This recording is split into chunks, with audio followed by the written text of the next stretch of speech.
अपेक्षित देखील नव्हतं, कारण की जी मानसिकता होती ती खरंच आमच्या सर्वांची म्हणजे आम्ही खूप डिस्टर्ब झालतो, कारण की माझ्या वडिलांची जी हत्या होती ती म्हणजे खरंच खूप निर्घृण हत्या झाली आणि त्याचं दुःख आम्हाला खूप होतं आणि ते दुःख इथून मागे आणि इथून पुढे देखील आम्ही ते म्हणजे स्वप्नात देखील त्या दुःखाचा विचार केलेला नव्हता.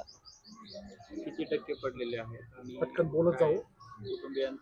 कुटुंबियांना सांगितले का त्यांचं काय? हे 85.33 मार्क्स आहेत. आणि आज खंत या गोष्टीची वाटतेय, की आज सर्वजण सोबत आहेत, पण माझे वडील माझ्यासोबत नाहीत. त्यांची कौतुकाची थाप माझ्या पाठीवर आज पडणार नाही.